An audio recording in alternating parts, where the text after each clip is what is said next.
ಪಾಕಿಸ್ತಾನದ ಪರ ನಿಂತ ಟರ್ಕಿಗೆ ಭಾರತದ ಸ್ಪಷ್ಟ ಸಂದೇಶ.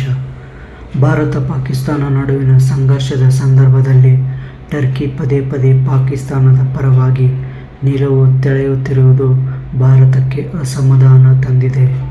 ಕಾಶ್ಮೀರ ವಿಷಯದಲ್ಲಿ ಪಾಕಿಸ್ತಾನದ ವಾದವನ್ನು ಬೆಂಬಲಿಸುವುದು, ಭಾರತದ ವಿರುದ್ಧ ಉಗ್ರಗಾಮಿ ದಾಳಿಗಳ ನಂತರವೂ ಪಾಕಿಸ್ತಾನಕ್ಕೆ ಬೆಂಬಲ ನೀಡುವುದು ಮತ್ತು ಪಾಕಿಸ್ತಾನಕ್ಕೆ ಡ್ರೋನ್ ಸೇರಿದಂತೆ ಕೆಲವು ಮಿಲಿಟರಿ ನೆರವು ನೀಡಿರುವುದು ಆರೋಪ ಟರ್ಕಿ ವಿರುದ್ಧ ಕೇಳಿಬರುತ್ತಿದೆ.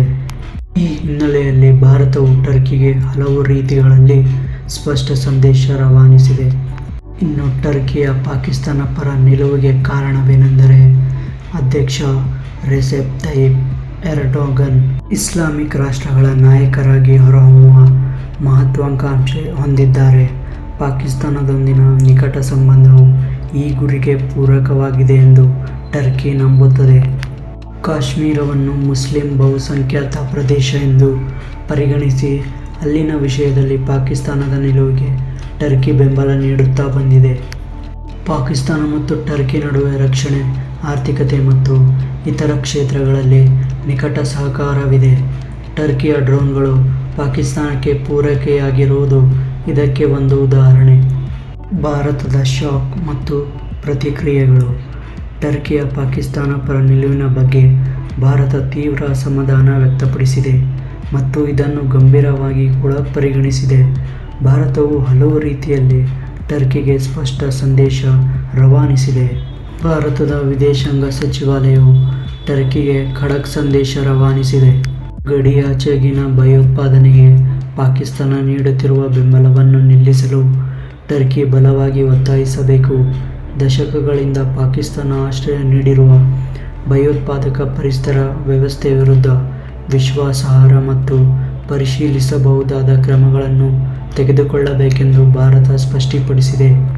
ದ್ವಿಪಕ್ಷೀಯ ಸಂಬಂಧಗಳು ಪರಸ್ಪರ ಗೌರವ ಮತ್ತು ಪರಸ್ಪರ ಕಾಳಜಿಗೆ ಸೂಕ್ಷ್ಮತೆಯನ್ನು ಆಧರಿಸಬೇಕು ಎಂದು ಭಾರತ ಒತ್ತಿ ಹೇಳಿದೆ. ಟರ್ಕಿಯಿಂದ ಆಮದು ಆಗುವ ವಸ್ತುಗಳ ಮೇಲೆ ನಿರ್ಬಂಧ ವಿಧಿಸಬೇಕೆಂದು ಆಗ್ರಹ ಭಾರತದಲ್ಲಿ ಕೇಳಿಬಂದಿದೆ. ವಿಶೇಷವಾಗಿ ಟರ್ಕಿಯಿಂದ ಆಮದು ಮಾಡಿಕೊಳ್ಳಲಾಗುವ ಅಮೃತಶಿಲೆ ಮತ್ತು ಕೆಲವು ಹಣ್ಣುಗಳ ವ್ಯಾಪಾರವನ್ನು ನಿಲ್ಲಿಸುವಂತೆ ವ್ಯಾಪಾರಿಗಳಿಂದ ಒತ್ತಡಗಳು ಬಂದಿವೆ. ರಾಜಸ್ಥಾನದ ಉದಯಪುರ ಕೆಲವು ಅಮೃತಶಿಲೆ ವ್ಯಾಪಾರಸ್ಥರು ಈಗಾಗಲೇ ಟರ್ಕಿ ಮಾರ್ಬಲ್ ಆಮದು ನಿಲ್ಲಿಸಿದ್ದಾರೆ ಎಂದು ವರದಿಯಾಗಿದೆ. ಭಾರತೀಯ ವಿಮಾನ ನಿಲ್ದಾಣಗಳಲ್ಲಿ ಗ್ರೌಂಡ್ ಹ್ಯಾಂಡ್ಲಿಂಗ್ ಸೇವೆಗಳನ್ನು ಒದಗಿಸುತ್ತಿದ್ದ ಟರ್ಕಿಯ ಸೆಲೆಬಿ ಏವಿಯೇಷನ್ ಕಂಪನಿಯ ಭದ್ರತಾ ಅನುಮತಿಯನ್ನು ಭಾರತ ರದ್ದುಗೊಳಿಸಿದೆ. ರಾಷ್ಟ್ರೀಯ ಭದ್ರತೆ ಹಿತದೃಷ್ಟಿಯಿಂದ ಈ ನಿರ್ಧಾರ ತೆಗೆದುಕೊಳ್ಳಲಾಗಿದೆ ಎಂದು ಸರ್ಕಾರಿ ಆದೇಶದಲ್ಲಿ ತಿಳಿಸಲಾಗಿದೆ. ಇದು ಟರ್ಕಿಗೆ ಭಾರತ ನೀಡಿದ ಒಂದು ಪ್ರಮುಖ ಆರ್ಥಿಕ ಮತ್ತು ಕಾರ್ಯತಂತ್ರದ ಶಾಕ್ ಆಗಿದೆ.